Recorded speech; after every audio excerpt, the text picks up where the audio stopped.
اعوذ باللہ من الشیطان الرجیم بسم اللہ الرحمن الرحیم نحمدہ ونصلی علی رسولہ الکریم۔ انتہائی قابل احترام سامعین اور مجھ سے اچھے لوگوں، السلام علیکم ورحمۃ اللہ وبرکاتہ۔ اسلام ایک ایسا دین ہے کہ جو صرف عقائد اور عبادات کی بات نہیں کرتا بلکہ اس میں معاشرت بھی ہے، اور معاشرت پہ بہت زیادہ زور دیا گیا ہے۔ چونکہ ہم ایک معاشرے میں رہتے ہیں، انسان ایک دوسرے سے ملتے ہیں، سوسائٹی بنتی ہے، تو اس میں اسلام چونکہ پورا ضابطہ حیات ہے، لہذا وہ پوری بات بتاتا ہے کہ ہمیں کیسے ملنا ہے، کیسے کسی کے ہاں جانا ہے، دوسرے جتنے بھی طریقے زندگی کے ہیں وہ رسول اللہ صلی اللہ علیہ وسلم ہمیں سکھا کر گئے، وہ سکھا گئے۔ اور ایک ترمذی کی حدیث ہے، باب الایمان میں، کتاب الایمان میں باب 12، اس میں حضور نے فرمایا کہ مسلمان وہ ہے کہ جس کے ہاتھ اور زبان سے دوسرے مسلمان محفوظ رہیں، یعنی definition of a Muslim define کیا گیا ہے۔ تو اب اگر کوئی شخص اس کے خلاف جاتا ہے تو اس کو فتویٰ تو نہیں لگایا جا سکتا کہ مسلمان نہیں ہے، مسلمان ضرور ہوگا مگر کامل مسلمان نہیں۔ ان چیزوں پہ بہت غور کرنا چاہیے۔ اب ہاتھ اور زبان سے جو بات کی گئی ہے تو ہاتھ کی تو صاف بات ظاہر ہے، لیکن زبان سے بعض دفعہ ہم دوسروں کو تکلیف دے دیتے ہیں۔ مثلا اب سلام کرنے کا بہت ثواب ہے، کسی کو سلام کرنا، چونکہ اسلام شروع ہی سلام سے ہوتا ہے، السلام علیکم، یعنی دعا ہے سلامتی کی، شروع ہی یہاں سے ہوتا ہے۔ لیکن بعض اوقات یہ جو ثواب کرنا ہے، سلام کرنا ثواب کا کام ہے، یہ گناہ بن جاتا ہے، ناجائز ہو جاتا ہے۔ جیسے جو شریعت نے قوانین مقرر کیے ہیں ان میں اگر کوئی شخص تلاوت قرآن میں مصروف ہے تو اسے سلام کرنا جائز نہیں، کیونکہ اگر سلام کیا جائے گا ایک تو اس کی تلاوت میں خلل پڑے گا، دوسرا وہ مشغول ہوگا آپ کی طرف تو اس کو تکلیف ہوگی۔ تکلیف سے بچانا ہے، یہ دین ہے۔ یہ یہاں تک ہے کہ بعض فقہاء نے لکھا ہے کہ یہ صرف ہاتھ اور زبان سے مسلمان نہیں بلکہ سارے لوگ محفوظ رہیں، چونکہ حضور صلی اللہ تعالیٰ علیہ وسلم نے حضرت علی کرم اللہ وجہ کو ایک دفعہ فرمایا کہ زمانہ امن میں کسی کافر کو بھی تکلیف نہ دینا۔ لہذا یہ دین ہے۔ اس کے بعد آپ دیکھیں کہ دوسری جو حدیث پاک ہے وہ بھی ترمذی کی ہے اور باب الزہد سے ہے۔ اس میں کہا گیا کہ جو تم خود اپنے لیے پسند کرتے ہو دوسروں کے لیے پسند کرو، ایکویلٹی، مساوات۔ اب یہ جو مساوات والا معاملہ ہے اس سے کچھ لوگ گھبراتے ہیں، خوف زدہ ہیں۔ یہ اسلاموفوبیا کہ ایکویلٹی نہ ہو، برابر کیسے ہو جائے؟ پوری ورلڈ میں 20% لوگ ایسے ہوں گے یعنی ہر ملک کے حساب سے 20%، کہ جو طاقت اور مال کے نشے میں ظلم کرتے ہیں، اور وہ ظلم جو ہے ساری دنیا میں پھیلتا ہے۔ مسلمانوں کو مسلمانوں سے لڑاتے ہیں، فنڈنگ کرتے ہیں، اس کے ذریعے وہ اپنا کام نکالتے ہیں۔ لہذا یہ جو دین اسلام ہے، جو بہترین دین ہے اور جس میں سراسر سلامتی ہے، اسی کو ان طاقتوں نے ٹیررزم تک پہنچا دیا۔ مسلمان کو ٹیررسٹ کہا جانے لگا۔ یہ ان کا گندا کھیل، جس کی وجہ سے اسلام بدنام ہوا اور مسلمانوں سے ایسے کام کروائے گئے کہ جس کی وجہ سے یہ سلسلہ ہوا۔ لہذا جو مسلمان ہے وہ تو اس کی تعریف رسول صلی اللہ علیہ وسلم فرما دی، اسلام کی تعریف ہو گئی۔ تو اب اسلام میں تو یہ ساری باتیں ہیں کہ جس میں آپ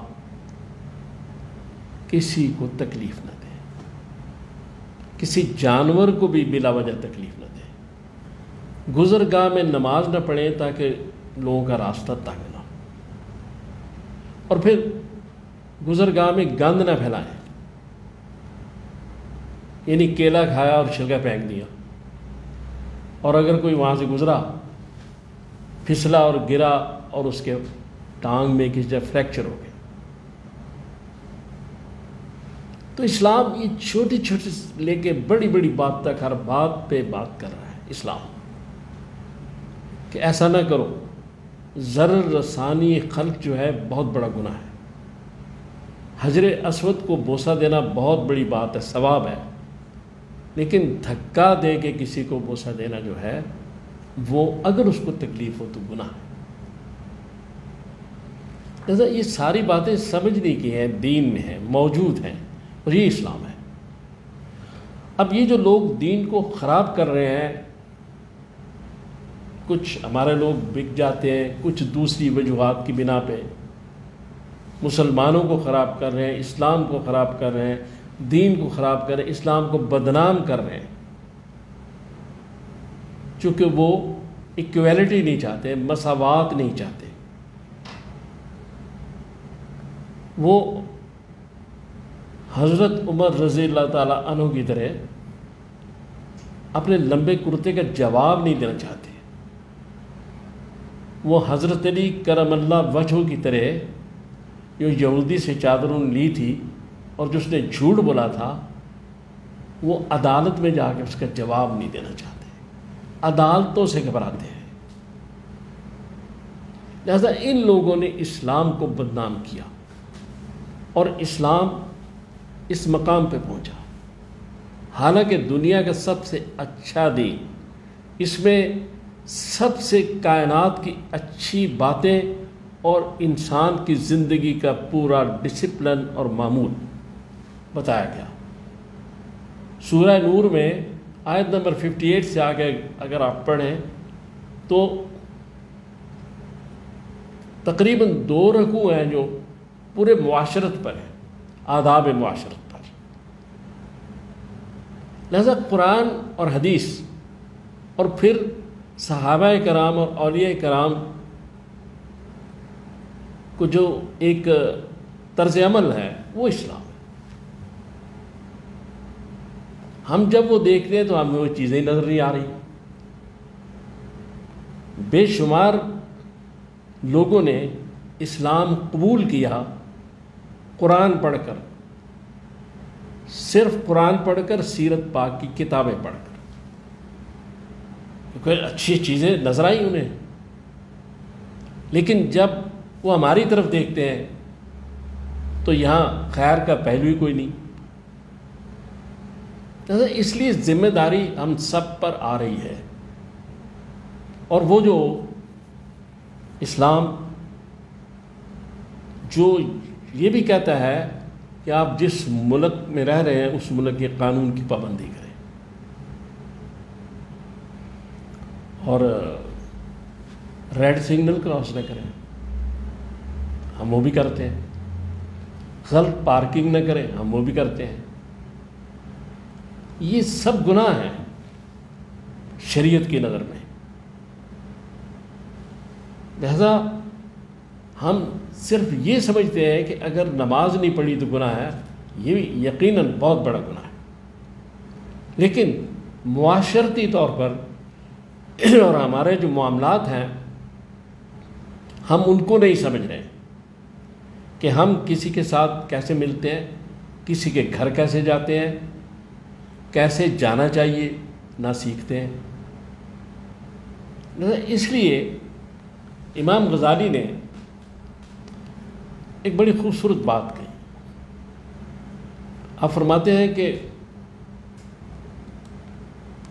3 قسم کے جانور ہوتے ہیں۔ ایک جانور وہ ہوتا ہے کہ جو فائدہ دیتا ہے، جیسے بکری، گائے، کہ آپ ان کا دودھ بھی حاصل کریں اور اگر ضرورت تو کاٹ کے کھا بھی لیں۔ لیکن ایک وہ جانور ہوتے ہیں جو صرف نقصان پہنچاتے ہیں، سانپ، بچھو، درندے وغیرہ۔ تیسری قسم کے جانور وہ ہیں جو نہ نفع پہنچاتے ہیں نہ نقصان پہنچاتے ہیں، لومڑی، گیدڑ جو انہوں نے لکھا، یا بے ضرر قسم کی کوئی مخلوق۔ تو وہ یہ کہتے ہیں کہ اگر پہلی بات تو یہ کہ ہمیں انسان بننا ہے، اور اگر انسان نہیں بننا تو پہلی یا تیسری قسم کے جانور بن جائے، دوسری قسم کے نہ بنے جو کسی کو نقصان دے۔ یہ ساری باتیں بڑے غور کرنے کی ہیں۔ اصل میں بات یہ ہے کہ چونکہ یہ جو کچھ ہمارے مسئلے بھی ہیں، کچھ باہر سے مسئلے آئے، اور باہر کے وہ لوگ انہوں نے یہاں بھی کام کیا، باہر بھی کیا، جن کے پاس طاقت، پیسہ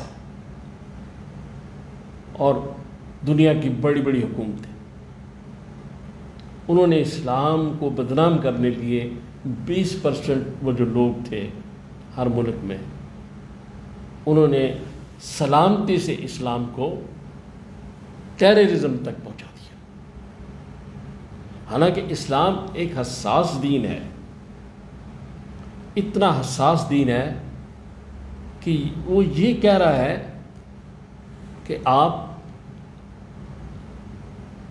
سوئے آدمی کے پاس اونچی قرآن بھی نہ پڑھیں۔ قرآن پڑھنا کتنا بڑا سب، لیکن اس سے اس کی نیند میں خلل آ جائے گا۔ اس سے زیادہ کیا بات ہو سکتی ہے؟ حضور محمد رسول اللہ صلی اللہ تعالی علیہ وسلم کا احادیث میں جو تہجد میں اٹھنے کا انداز ہے کہ آپ بہت آہستہ سے اٹھتے تھے، آہستہ سے دروازہ کھولتے تھے کہ کہیں عائشہ جو ان کی بیوی ہیں وہ فرماتی ہیں کہ وہ جاگ نہ جائیں، چونکہ تہجد تو حضور پر واجب لیکن ان پر نہیں تھی، عائشہ پر نہیں تھی، لہذا آپ آہستہ اٹھتے کہ اس کی نیند میں خلل نہ ہو۔ حضور کا انداز دیکھیں اور ساری یہ باتیں دیکھیں تو پھر یہ جو خوف چھایا ہوا ہے ان لوگوں پہ جو اسلام کے خلاف ہیں، اور یہ حضور صلی اللہ علیہ وسلم گستاخی کیوں کرتے ہیں؟ اس لیے کرتے ہیں کہ مسلمانوں کی سب سے محبوب ترین ہستی ہوا ہے، اور مسلمان کو سب سے زیادہ جوش اسی بات پر آتا ہے، لہذا وہ جان بوجھ کے حرکتیں کرتے ہیں کہ مسلمان اشتعال میں آئیں اور پھر اور ان کو ایکسپوز کریں کہ ایسے ہیں۔ بہت سازشیں ہیں، تو ہمیں بہت محتاط رہنا چاہیے، بڑی احتیاط کرنی چاہیے ایک مسلمان ہونے کے ساتھ ساتھ ہمیں اچھا انسان بھی بننا ہے، جس کے لیے میں نے یہ کچھ گزارشات کی ہیں اور اس میں یہ چیزیں سمجھنی ہیں، کیونکہ طاقتور طبقہ اسلام کو پسند نہیں کرتا، جو ظالم بھی، مظلوم لوگ ساری دنیا میں اسلام کو پسند کرتے ہیں، اس لیے کہ اسلام کسی قسم کا فرق نہیں پیدا کرتا، امیر ہو، غریب ہو، بادشاہ ہو، رعایا ہو، اسلام کی نظر میں سب برابر ہے۔ اس لیے یہ گزارشات ہیں جو میں کرنا چاہتا تھا، تو اگر مجھ سے کوئی غلطی ہوئی تو اللہ تعالیٰ معاف فرمائے، تو اللہ تعالیٰ ہمیں توفیق دے کہ ہمیں ان کاموں پہ عمل بھی کریں اور ہمیں ہدایت پہ عطا فرمائے۔ صلی اللہ تعالیٰ علیہ خیر خلقہ محمد وآلہ وصحبہ اجمعین برحمتہ۔